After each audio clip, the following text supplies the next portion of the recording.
Well, today we're talking with longtime rock historian, producer, DJ Denny Somach. He's here to promote the re-release of his 2012 book, Led Zeppelin, Get the Lead Out. Denny, welcome to Metal Mayhem ROC. How you doing, man? Very good. Thank you for having me. Of course, any chance to talk Led Zeppelin. So, get us up to speed. Quick snapshot of your history, what you're about, your involvement in the rock and roll scene, and how you became involved with Led Zeppelin. Well, like most people, I was in radio, college radio. Then I worked in a small town, Allentown, Pennsylvania. From there, I went to Philadelphia, WYSP, was program director, music director, did every job you can do. Mm-hmm. And then in 1979, NBC announced they were starting an FM network called The Source. So I submitted some ideas. They asked people to submit ideas, and I ended up getting a lot of my stuff picked up and started working for NBC's Source Network, producing syndicated radio shows. And then from there, just started doing all sorts of other shows. I had a Beatles show with Scott Muni for 10 years called Ticket to Ride. I produced shows for Westwood One, for United Stations, just about everybody. We became the largest independent producers of syndicated radio. Along the way, I did a few other things. I got involved in some TV projects at MTV, USA Network, and even got involved in working with some artists on some records. I produced a Dave Mason album, a Johnny Winter album, but the big one that I did was a guitar player named Eric Johnson. Had a big Avia Musicom, Cliffs of Dover. I'm the executive producer on that. We won a Grammy. So I've done a little bit of everything. And then I've done merchandising. I became executive vice president of merchandising for EMI Records. And I did all the merchandising for the Beatles anthology series. And then for 3 Rolling Stones tours during the 90s, I handled all that. And along the way, I just did different things. I wrote a book in 1989 based on my Beatles show called Ticket to Ride. And I was just sitting around. I've been producing this Get the Let Out radio show. I thought to myself, you know what? There's been Led Zeppelin books written, but almost none of them were written by anybody, A, was old enough when they started, B, most of them never met any of the members. C, they never saw them play.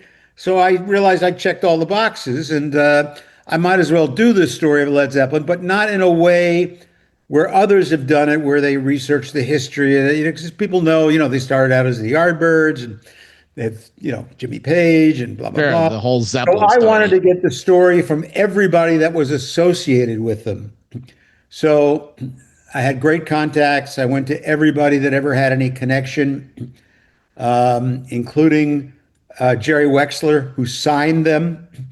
And in this book, I talk about how they got on Atlantic, which I didn't even know myself. Turns out Jerry Wexler, his neighbor, was a guy named Stephen Weiss, who was Led Zeppelin's attorney. And he was out getting his mail one day, and Stephen was out getting his mail, and they lived next to each other. So their mailboxes were next to each other. And Stephen said to Wexler, hey, you know who Jimmy Page is, don't you? And he goes, yeah, of course, Yardbirds, session guy. He goes, well, I'm about to make a deal for his new group. And I was over, I got 2 labels interested. I won't tell you who they are, but I think the guy's really obnoxious. So I don't want to make a deal with him. Would you be interested in him? And Wexler said, yeah, of course. And a few days later, Jimmy Page comes over with his manager to Atlantic, and they signed one of the biggest deals in history, $200,000 advance for the first album. And it was done. With complete ownership of the tapes. With Zeppelin 1 done. Yeah, and it cost $2,000 to make. Jimmy paid for it himself. Mm-hmm. And they actually gave him, I think it was, the deal was $130,000 for America, and they needed to make up the rest for the rest of the world. And Wexler went to his in Europe, and they said, "Nah, we don't want it." And he goes, "For $60,000, you can have the rest of the world." Nope, we're passing. So finally, he got to somebody, in WEA that said, "Yeah, okay, we'll take a shot on it." So that's how they got 200,000 for the album. And of course, I don't have to tell you, it exploded. Yeah. Absolutely exploded. Wow. Right place at the right time. I guess Yeah, that. and then Yeah. it's one thing after another. I mean, actually, two of my neighbors down here are members of the original Vanilla Fudge, and they were pretty big at the time in 67, 68, and they were going out on tour, and their agent said, "Look, we want you to take this band. Nobody knows who they are, but they're called Led Zeppelin. We want you to take them on as the Yeah. opening act." And Carmine said, "Well, what do they sound like? Send us their record." And Carmine was the first person in the United States to hear the record. Um, and he said, "Yeah, okay, they sound good. We'll put them on. Oh, and by the way, you need to pay them $750." Carmine said, "What do you mean we need to pay the opening act to open for us?" He goes, "Well, it's a deal that we cut with the management, and can't really explain it, but you got to pay them to be on the tour." So they did, and that's how Led Zeppelin got on the Vanilla Fudge tour, and that's when they started to get real good recognition. John Bonham's idol was Carmine Appice. You can tell by the drum setups. He asked Carmine, "Can you get me a set like that?" And Carmine called his drum company and got him the exact same set with the cymbal and all that stuff. So it was sort of like his mentor. And of course, after 3 months, they did a second leg of that tour, and now they were equally billed, Led Zeppelin, Vanilla Fudge. They then did a third leg, and it was Led Zeppelin headlining, Vanilla Fudge opening. Yeah. And the third act on the bill, which was originally the second act on the bill, was a band called Spirit. So there you have it. So you do the first book, and Carmine Appice, depending what brother you're talking to on the pronunciation. A piece. Yeah. He does the forward of the book. Let's Right. talk about the 2012 book. So your first hand on it. Tell us about the book. Well, I was doing this radio show, which in all over the country now they have these Get the Let Out segments that a lot of album stations do. I sort of created that, but I created an hour show called Get the Let Out, and that was on for like I think it's still on actually. I'm not involved with it anymore, but I produced it, created it, and produced it for 10 years. I figured just like I had done a Beatles book with a guy named Scott Muni, who you might know, very prominent DJ at WNEW FM in New York. He passed away in the early 2000s. I did this weekly Beatles show with him because I looked around and I noticed all these stations were doing Breakfast with the Beatles and this and that. And this was the only country that didn't have a weekly national Beatles show. So I created Ticket to Ride and was on the air for 10 years. And then I noticed, okay, everybody's doing a Get the Let Out. Why there should be a national Get the Let Out show where we have guests come on and, et cetera, et cetera. And that was the genesis of the radio show. And then I'll tell you a crazy story. I was with a friend of mine who's an album artist, very well-known album artist. And we were going to have lunch in New York. And he said to me, "Listen, I got to make a stop at my publisher's because I'm delivering some artwork. Why don't you meet me at the publisher?" It's a big publisher. And I get 10-minute meeting and then we'll go to have lunch. So I go to this meeting and I'm sitting there and he's doing his thing with the executive editor. And he leaves the room to go to the bathroom. And the editor says, "So what do you do?" I said, "Well, I produce a lot of radio shows. Right now I'm producing a show on Led Zeppelin called Get the Let Out." So I figured I'd take a shot here. I said, "Yeah, I'm thinking about doing a book on it." And she was a Led Zeppelin freak. So she says, "Oh, you're going to do that book for us." I said, "Okay." I hadn't written it. I hadn't even thought of it. She goes, "How soon can you get us a proposal?" I said, "About 2 weeks." And next thing I know, she says, I don't want you to take it anywhere else. We're taking the book. I went home 2 weeks, wrote up the proposal, sent it in. She called me back and said, we're going to put this book out. And I thought to myself, and by the way, if you know anything about book publishing, it is almost impossible to get a book deal without an agent. Okay, it's just very tough. Very few people get book deals. But here I was, I got an agent. Without an agent, got a book deal. And of course, this was 2009, 2010. The book came out in 2012, right when Celebration Day came out, the Led Zeppelin '02 concert. So couldn't ask for more than that. And then they got the Kennedy Honors, and they were inducted into the Hall of Fame. And it was just like one thing after another, and the book really sort of exploded. But for several years after that, I said, this book needs to be updated. There's so much more info that I've uncovered. And nobody else has there have been books on Led Zeppelin. And of course, there's like the Hammer of the Gods type books. Yeah. All the gossip. I didn't want to do a lot of the gossip. I mean, if in an interview somebody wanted to talk about it, that's fine. But I didn't go for that. I wanted to find out things like I became very friendly with the Yardbirds, the original Yardbirds, and Chris Drea, who was a guitar player, bassist in the band. When the Yardbirds broke up and Jimmy decided he was going to start a new group called the New Yardbirds, he didn't have a singer or a bass player or a drummer. And he asked Terry Reid. You may or may have not heard of Terry Reid. He was an English singer, had a good reputation, but didn't really do too much, especially here in the States. He said, no, I don't want to do it, but I know this guy named Robert Plant. You should go check him out. So Jimmy said, okay, I respect your opinion on singers.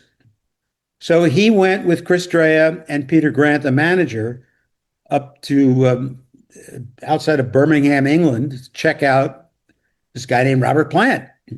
Yeah. So they go up, and by the way, the drummer in the band was John Bonham. It was called Weeb's Twiddler, something like that.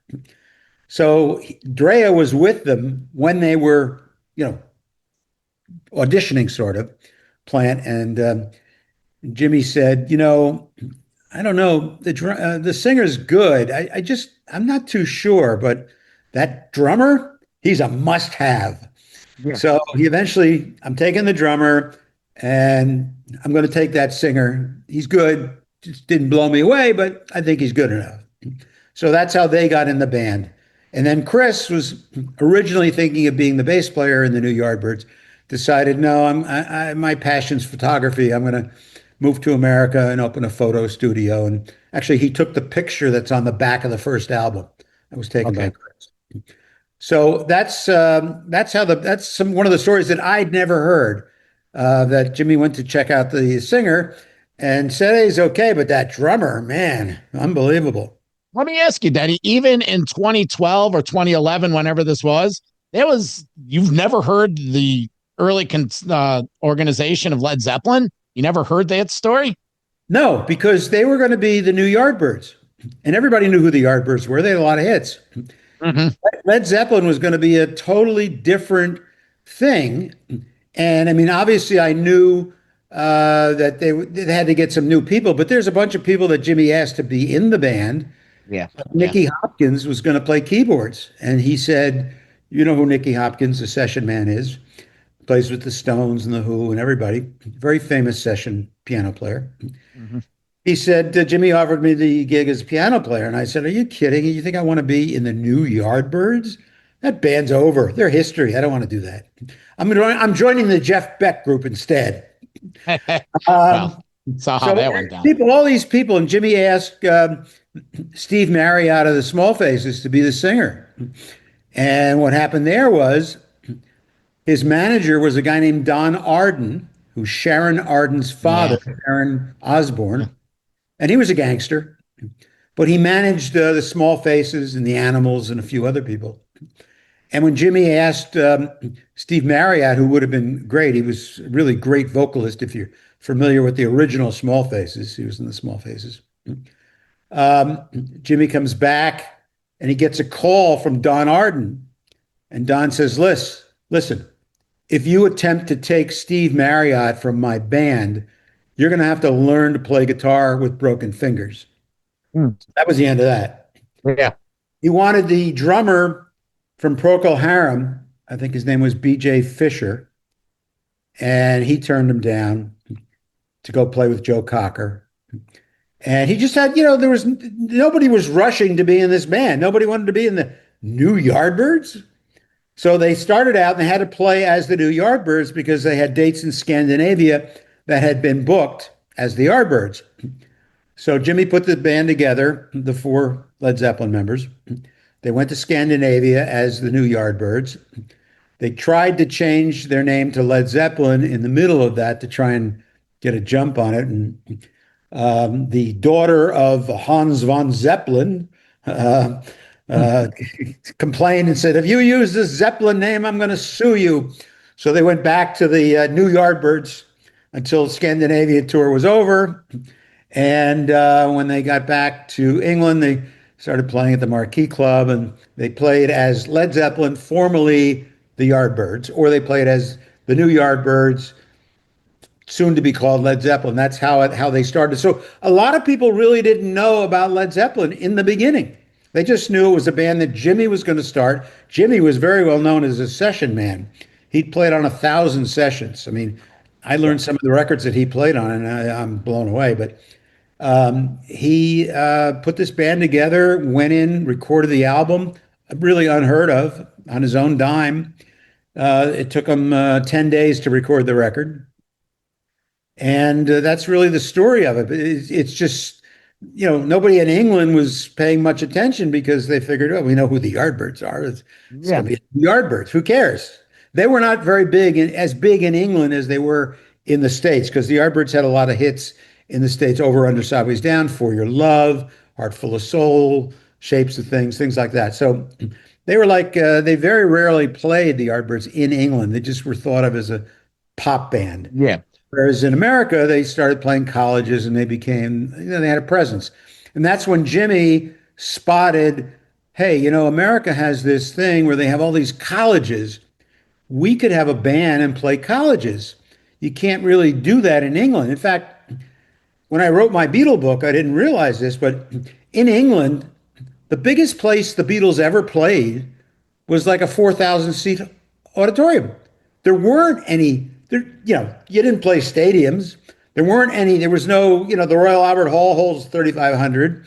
There were no like colleges with big auditoriums, whereas in the States, you could play 4, 5, 6, 7, 8,000 seaters. And that's what Jimmy said. We're going to do that. We're going to get big enough, spend all our time in the States, and just play live. And that's how they built their reputation. So you released the book, and Right. What was the response? You had the momentum of, like you said, the Kennedy Honors. Yeah. What led you to live with this book for 10 years to, update it? How was the initial response to the book? Initial response was great. The book went to number 4 on Amazon. It actually sold out the initial printing. And I went to my publisher and I said, look, this is like a couple of years later. I said, I think we should update the book. And she said to me, well, no, we made money on the original book. It's tough these days. This was getting into the 2015, 2000, when bookstores were starting to disappear, et cetera. And every year I would say to her, look, I really think we should update this book. And she said, well, is there really a lot more to tell? And I said, oh, you better believe it. I have heard from so many people about the book that have volunteered stories and I considered myself a Led Zeppelin expert from doing the radio show and from being a huge fan of the Yardbirds. I said, you wouldn't believe some of the stories I've learned. And I'd like to put them in a book because no one's ever covered a lot of these stories. They always write about the debauchery and everything else. In fact, I'll tell you something interesting. The documentary that's out, Becoming Led Zeppelin, have you seen it? Oh, yeah. Yes, we've had Bernard on the show. Oh, okay. Yeah. Had you ever heard of that guy before he made this documentary? No, but that will lead to some questions leading up. But share your thought. Okay. Every major filmmaker wanted to do a documentary on Led Zeppelin, as you can imagine, because they knew Mm-hmm.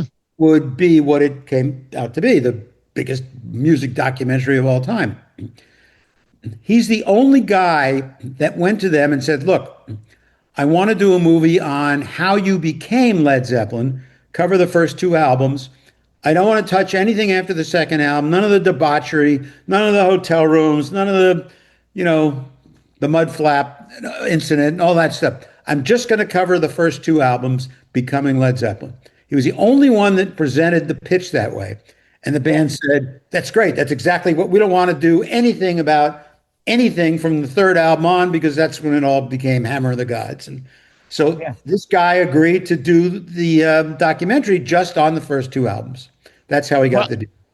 well, to take that point even further, because Bernard is a filmmaker, Yeah, and it was John Paul Jones and Jimmy Page that were big fans of another project he has. right. And then when they watched that, they fell in love with him as a filmmaker and had trust. They had trust with Exactly. Bernard. Yeah. Let me ask you this. Yeah. Seeing that 2025 was a hot button year for Zeppelin because of becoming Led Zeppelin, did Right. that help you propel to drive the, Well, doing the yeah, book again? I think it may have, but I didn't know at the time when they gave me the go ahead. They finally said, "Yeah, I guess you know what? The title of your book is Get the Lead Out: How Led Zeppelin Became the Biggest Band in the World," and they still are the biggest band in the world. I mean, how many kids do you see walking down the street with Led Zeppelin T-shirts? Yeah. Millions. But most of them can't even name the members of the band. Most people have never seen the band live. It's all legend, and they Yeah. have more teenage fans than just about anybody else. And they have fans my age, your age. It's never ending. It's so vast. So my editor finally said, "Well, you know what? I've taken it to the board of the book company a couple of times over the past couple of years. Every time you ask me, I'll go again." And I said, "No, by the way, I hear there's a documentary that's going to be made on them." And she said, "All right, well, let me take it and see what they think." And I said to them, they've sold 400 million records, which is Beatle level, and they did this concert at the O2 Arena charity concert that only holds I think it holds the O2 Arena. I forget what it held, 7,000 or something. And they got 20 million requests for tickets. I said, if I can reach a fraction of the people that applied for tickets for the book, it's going to be a bestseller all over again. Mhm. He said, well, do you think you could add enough to it? I said, oh, believe me, I could easily do that. I'm just going to take the best of the original book, the best interviews, like with Joe Perry and Alice Cooper and some other people. And I'm going to add all these new interviews with people who had no idea had any connection to Led Zeppelin. And I talked to their producers and Ron Nevison and, of course, Eddie Kramer and the Yeah. promoters, the stories behind what it was like to promote a Led Zeppelin show, things that I didn't really get to ask when I was doing the first book. And obviously they had played Live Aid. They had gotten together three times. They played the Atlantic's 40th anniversary Yep. with Jason, and they Live played Aid. Live Aid, where I saw them. I saw them at Live Aid, and they were playing this. And the only other time they got together was when they played Jason Bonham's wedding privately. Mhm. So they were keeping a very low profile, and there were all sorts of stories I'd heard about they were going to reform, and Jimmy was looking to get a new singer. So I found Steven Tyler's best friend and sort of roadie, and he was telling me the stories of Steven Tyler going up and auditioning, which I had heard, but I didn't know this guy was in the room when Steven Tyler auditioned. So I never had a story like that. That was like, this is Sure. unbelievable. And stories like that involving the band in the latter days and all the different people they looked at. And I remember Chris Squire from Yes telling me He was at a concert in England, scouting to find somebody to replace John Anderson when he left. And he ran into Jimmy Page, who, by coincidence, happens to be his neighbor in England. And he said, well, I guess you're here for the same reason I am, trying to find a singer, right? And he said, yeah, he said, Robert won't do it. And, I got to find, just haven't found anybody. So I'm looking around. And there were just so many side stories to that. And Plant just said, I don't need it. I don't need the money. I don't need to do it. I'm not playing Stairway to Heaven every night again. And even in his solo concerts, I think he rarely, if ever, played Stairway to Heaven. He might have done it somewhere, but usually he did some Zeppelin songs, but very few. Yeah. And he basically was caused a great rift between him and Jimmy because Jimmy wanted to do it. And they were going to use Jason Bonham. And Robert refused every time. And every time you'd ask Jimmy Page in the press, well, you're getting back together, he'd say, well, you got to ask the singer. It's not my fault. It's like he had wanted to get together all this time. He would get together tomorrow if Robert said so, but, yeah, it is what it is. I have one last question regarding becoming Led Zeppelin. Did Bernard reach out to you while he was doing his research at all for... I know that he did look at the book, but he did not reach out to me personally. But there's, a couple of reasons. He had the book. He probably didn't know. I mean, he probably could have tracked me down, but he figured the book was considered the definitive story of Led Zeppelin compared to all the histories. So anything he wanted to know, I think he got it right in the movie, and he must have researched a lot of different books. Yeah, so, that was. He did not reach out to me. What's your thought on the documentary? Oh, I think it's great. I think it's tremendous. Realizing you were restricted to just those first two albums, it is tremendous. Now, I happen to hear, don't know if it's true, but you don't mind if I reveal some unknown stories, do you? Go ahead. We welcome that. There may be a volume 2. The first one was called Becoming Led Zeppelin. The next one will be called Being Led Zeppelin, and that'll cover the third and fourth album. And then there may be a third part on physical graffiti and beyond. But that's just rumor. Well, we presented that question to Bernard in our interview. We asked him, and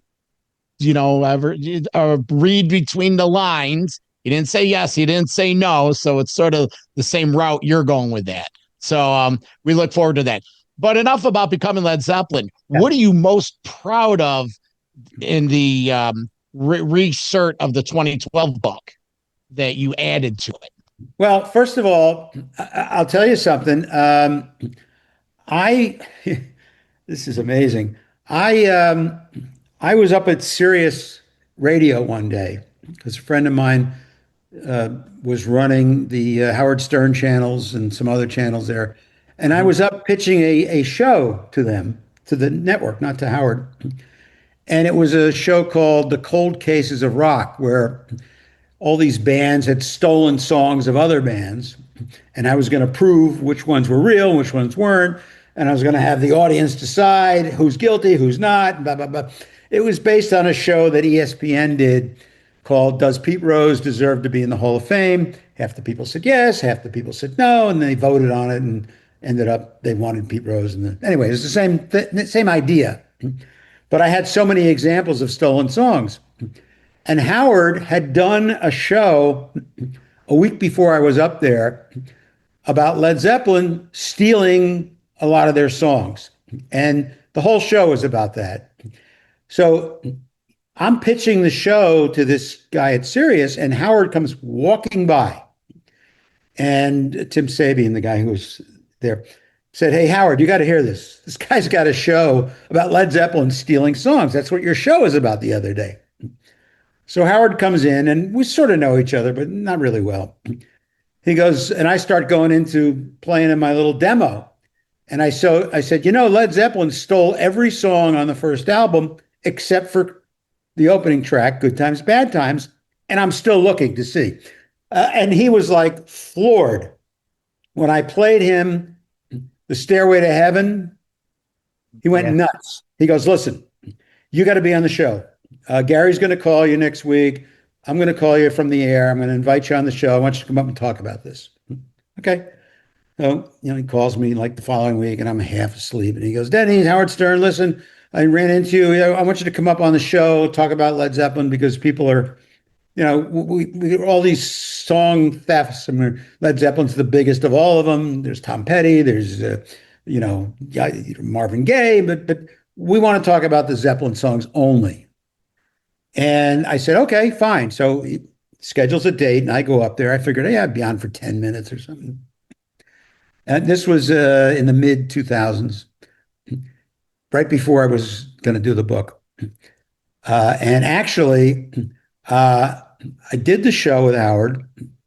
I ended up being on the air for an hour with him because I started playing the samples of songs, the Led Zeppelin song, and where it was stolen from. Yeah. And his audience was going crazy.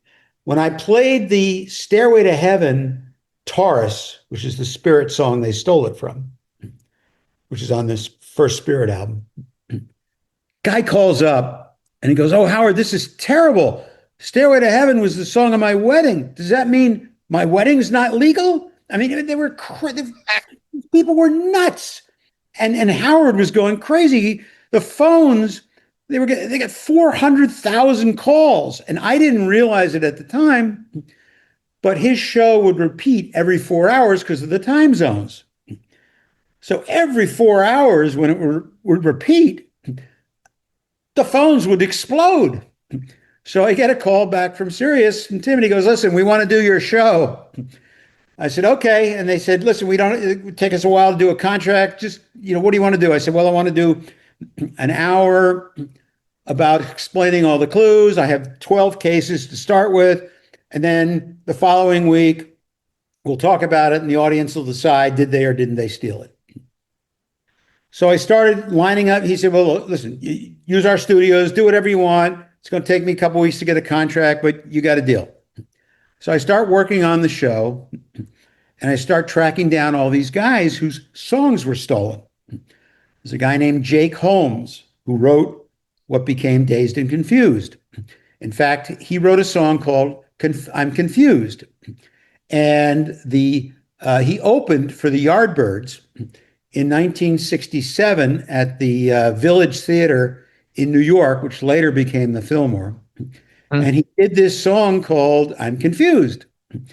And Jim McCarty of the Yardbirds and Jimmy, after the show, the next day they went down to Bleecker Bob's, which is the big record store in the Village, and bought a copy of Jake Holmes's album so they could learn the song.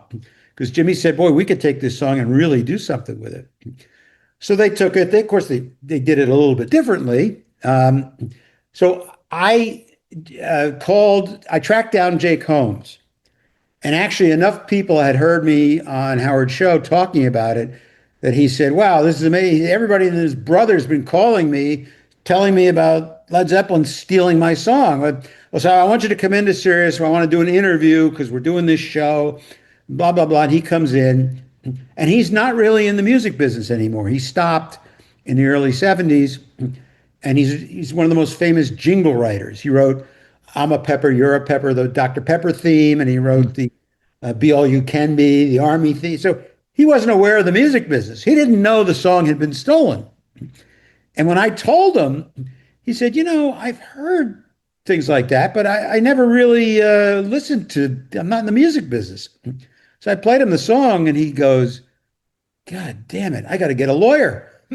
So he gets a lawyer and he sues him and he obviously, wins. They had to make a settlement. You'll notice the credits have changed on just about every song on that first album to different, names. So they agreed to put Jimmy Page with influences by Jake Holmes, and he's able to, you can only collect going back 3 years and then going forward as credit. Then I called, I knew that Babe, I'm Gonna Leave You had been considered a folk song that Jimmy had found on a Joan Baez album. When he first met with Robert, he played it to him. He says, I want to do this song.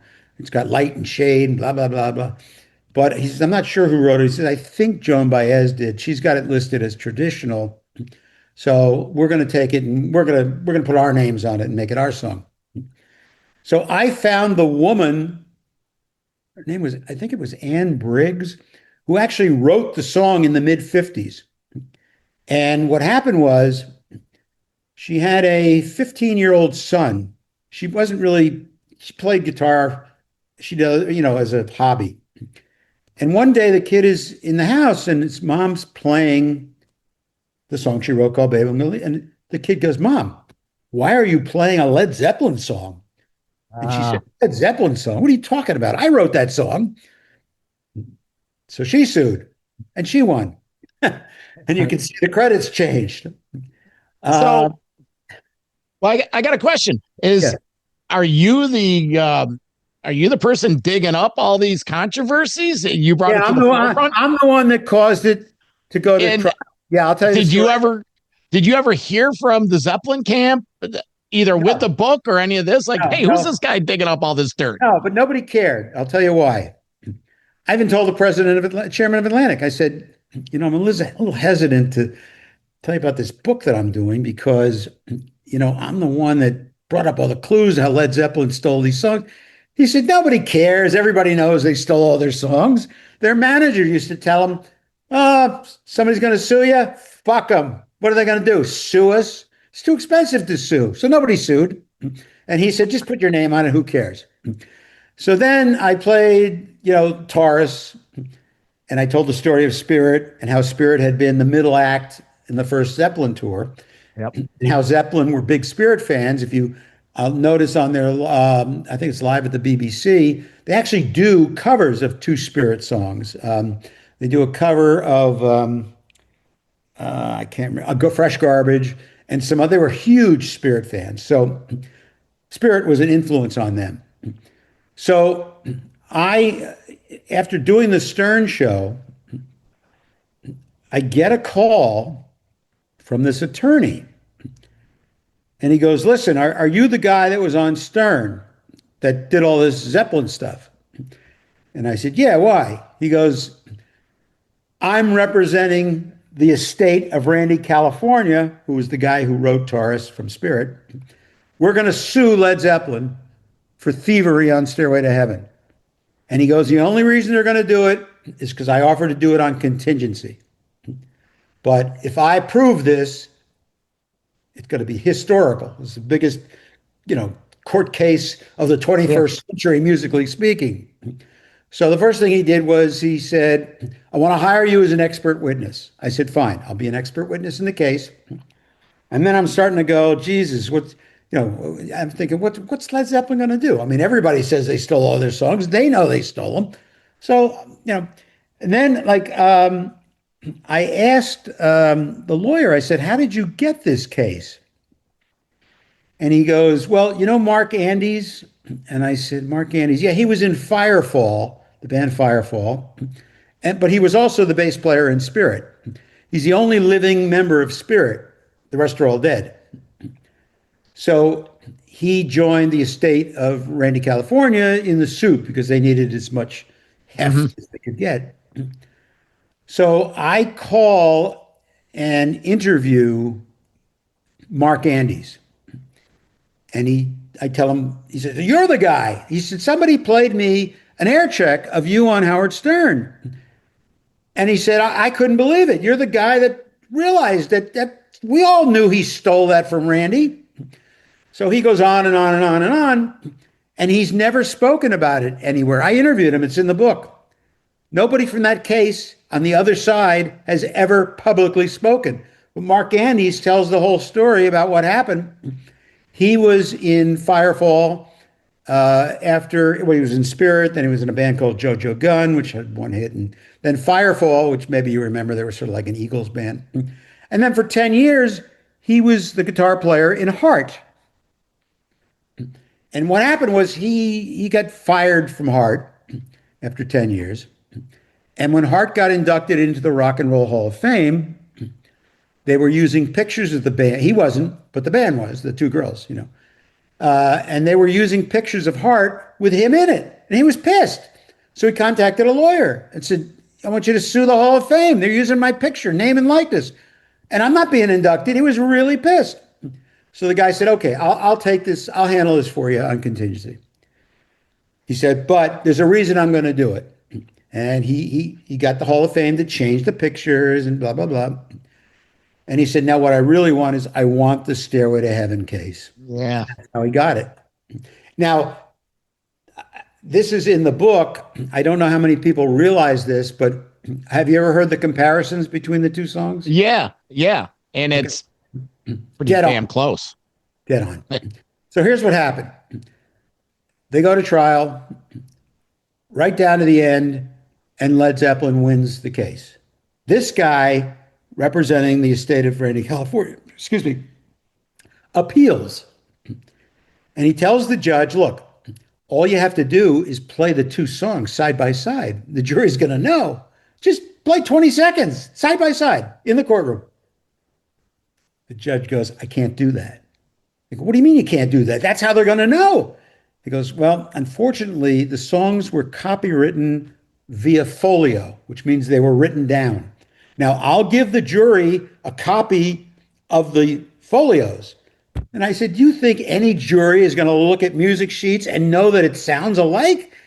He goes, I can't, you can't play the tape. It wasn't copywritten that way. And that's how the appeal didn't get overturned because of that.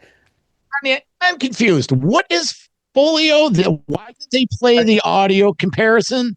Yeah, a folio is the song written out. It's what you go to the music store and you buy a song. That's a folio. So the song, Jimmy wrote the song by hand. He didn't, he might have put music notes on it, but he didn't copyright it with a recording or a demo, which is what a lot of people do because they were so well known. They didn't need to do demos. He would write songs and have them copied. Okay. So nobody knew that the two songs were the same at the intro because they didn't hear it. And, like I said, if you did hear it, that absolutely it's true. And he started telling me about how they had met Zeppelin in England. They actually played pool with them. Zeppelin guys told them what big fans of Spirit they were. All the other things were there. So there was no question, but unfortunately, that's the way it got ruled. But I got to Mark Andes and he agreed. He said, I've never spoken about this to anybody. I'll give you an interview for the book. And he's in the book talking about the case and the same thing I just told you, why it didn't go any further. Because they thought they really had a shot when it went to appeal. Yeah.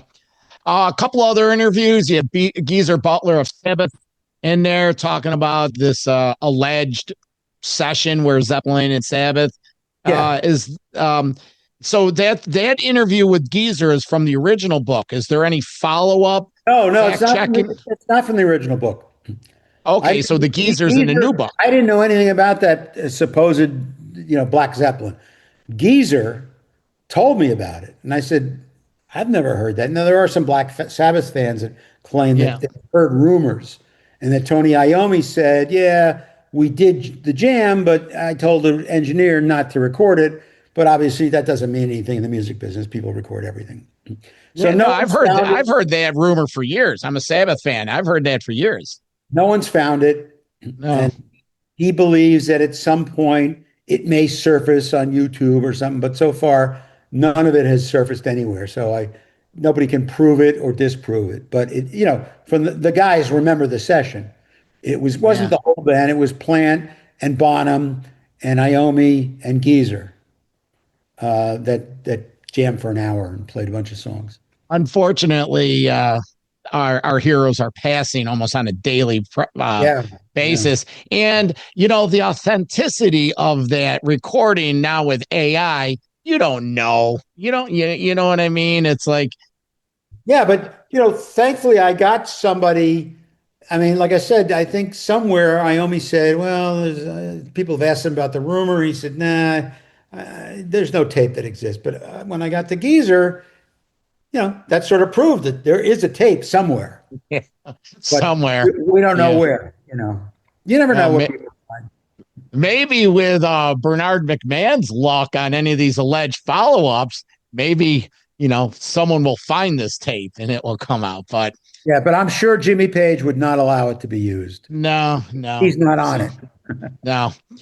So the book comes out today, the Comes out 28th. today officially. You can get it through Amazon. You'll get it in 2 days. It'll be in the stores, Barnes and Noble, and all the regular stores. It's Hachette is the publisher. They're the third largest book company in the world, so it'll be everywhere. But the cheapest place and the fastest place is to go to Amazon and make sure they might have a copy of the earlier one. I think there's one copy Mhm. you that comes up, but just go there, or you go to my website, which is rockandrollforgrownups.com. Okay. Are Rock and we roll. going to see are we going to see an updated 2030 version? Is this a continuing Well, franchise? if I find something or something changes, it's possible, but I don't know. I covered just about everything there ever was that was ever asked about the band.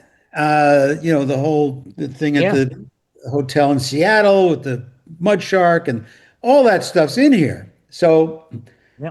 there's almost nothing to really know. I mean, I have Bob Geldof talking about what he had to do to get Zeppelin to play Live Aid because Jimmy didn't want to do it. Yeah. And Led Zeppelin, in case you didn't know, is when the videotape came out, the DVD, they're the only band that's not on there because Jimmy said, I didn't, I thought Phil Collins ruined it for us.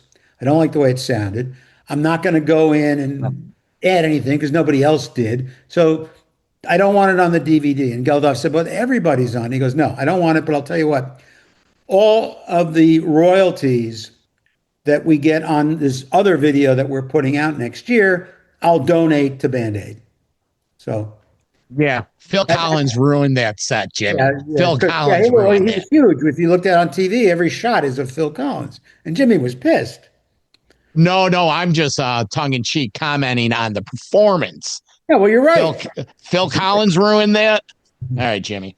Let's see. Denny, anything else you could promote? What else are you doing?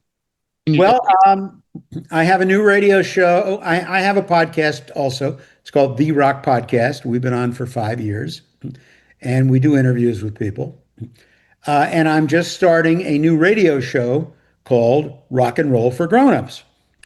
And what it is all the songs from the late 60s, 70s, and 80s, classic rock, that you don't hear much on the radio anymore because classic rock's now moved up to the 90s. So you don't hear a lot of songs. I mean, you wouldn't hear Spirit on the radio today. They had a hit, I Got a Line on You. And I mean, Eric Clapton has written 700 songs. The only two you hear on radio are I Shot the Sheriff and Layla. What about the other 698 songs? Dire Straits, he's written 300 songs. All you ever hear is Money for Nothing. So these songs are sort of like lost. So I'm finding all the music that nobody plays that was relevant and is relevant today, especially to classic rock people, and I'm putting it into a format. And it's primarily late 60s, 70s, and 80s. I mean, the Beatles, the only Beatles song you hear on the radio is Hey Jude. The only John Lennon song you ever hear is Imagine. When's the last time you heard any other song? Yeah, there's a market there, Denny. There's a market, And that's when music was great. The classic rock, you can't beat. I remember taking my son when he was 12 years old to see Emerson, Lake and Palmer. And I said to him, now watch this keyboard player because this guy is a real musician. Not like some of these bands that are disposable. I mean, this guy's going to blow you away. And of course, Keith Emerson is one of the greatest keyboard players of all time. We don't get to see that now because these bands aren't really playing anymore. And too many of them are what I call disposable. They're here, a couple of hits, they disappear. You never hear from them. I mean, when's the last time you heard Flock of Seagulls on the radio? Okay. So Oh, I found a hole where people love these songs. They don't hear them anymore. Instead of hearing, you still hear Smoke on the Water by Deep Purple, but you don't hear anything else by Deep Purple. They have a lot of great songs. You hear Aqualung by Jethro Tull. Jethro Tull has hundreds of great songs. You never hear them.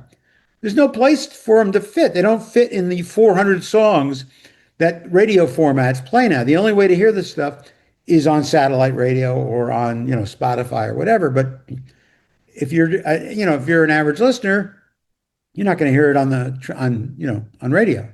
So Yeah. I'm launching that. I've been doing it as a test. A friend of mine activated New HD, which is you can get it through an app. It's based on the old format of WNEW-FM in New York, which was the greatest classic rock station before when Scott Muni was there and all the other people.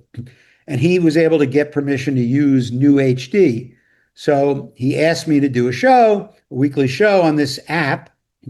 And that's where I'm now doing Rock and Roll for Grown-Ups. So if you want to hear the shows, go to newhd.com and you can see all the episodes of the shows. I'm working on getting it out there to other terrestrial stations or maybe a platform, but that's the two things that I'm working on. I have one of the largest interview libraries of classic rock artists in the world because of all the syndicated shows that I did, and I saved everything. Mm-hmm. So what's happening now, started a couple of years ago, I'm getting calls from people that are doing these documentaries. And very few people want to be interviewed as they look today on these documentaries, if you notice, like Laurel Canyon and that kind of stuff. But they need the sound. So I'm licensing audio from my library to documentaries. So far, I did Laurel Canyon. I did Mr. A and Mr. M, the story of A&M Records. I had an interview with the Supertramp. I did the Rolling Stones did a 4-part series, and I had the only video interview actually, of Jagger and the Stones from the 80s, because they weren't talking to each other then. There aren't any interviews except mine. Yeah, I saw that one. I was in show research. I watched that one. Yeah. 1982, was it? Yeah, and it's a great interview, but no one else talked to the Stones. They wouldn't talk to anybody. That's awesome, man. I contributed to the John Waite documentary. I forget what it was called. Every Time I Think of You or something like that. Mm-hmm. Then the kicker was I get a call from Mary McCartney, Paul's daughter, and she's doing a documentary on If These Walls Could Sing, the story of Abbey Road. And she wants to license some audio of George Martin, which of course I have plenty of. So I'm now, and I licensed some stuff to some filmmaker in France who was doing AC/DC. So nobody really knows about me. They find me. But I'm looking for a way to let people know, hey, I got all this audio and video and it's licensable. But as of right now, people are finding me, and I'm licensing a lot of my stuff to documentaries. Oh, exciting, man. I'm happy to do, because this thing is, these documentaries are great. Yeah, it's your passion. It's your life's work. That's right. Awesome, man. Digital age is coming through for you. So the book, Get the Lead Out, 2025 edition. Go to Amazon, search it out, get it, and go to my website, Rock and Roll for Grownups. That's rock and the letter N, roll, the number 4, grownups.com. Just so you know. We'll have all this up on our website and on show notes for this. I appreciate you. I will leave you with a story that nobody's heard. Now, there's nothing in stone, but as I was perusing, and I talked to a lot of people up at Atlantic Records and a lot of people close to the band, everyone keeps saying, well, are there any Zeppelin albums still in the can? Is anything else going to come? Because I said to the chairman, I said, are you going to put a soundtrack out from this Zeppelin thing? He goes, no. I said, well, is there any Zeppelin material that you're going to put out? He goes, well, there really isn't any unreleased stuff. We've already put it all out. However, there is a discussion going on about starting to put out board tapes like Springsteen does. Board tapes, because they taped every show from the soundboard. And those tapes, they can clean them up nowadays to sound like great live albums. So he said, has to be worked out, but he said it's being discussed. So you may see a couple of new live Zeppelin albums in the next year or so. All right. From the Breaking man news. himself. Breaking news. All right. Denny, Thank you thanks, for having man. me on. I appreciate it very much. You're welcome. And listeners, remember, get up the Metal Mayhem ROC.com website. Absolutely. Sign up for our newsletter, join our community, and check out our brand. For my guest, Denny Somach, I'm the Vernomatic, and we'll talk to you soon. Okay. Bye-bye. Thanks, Denny. Take care, buddy. See ya. Metal for Life. Thank you for listening to Metal Mayhem ROC. Check out our website at metalmayhemroc.com for information on podcasts, archives, links to all our live radio shows, and all sorts of info. Please like, follow, and share with everyone, even your non-metal friends. And always remember to keep it heavy.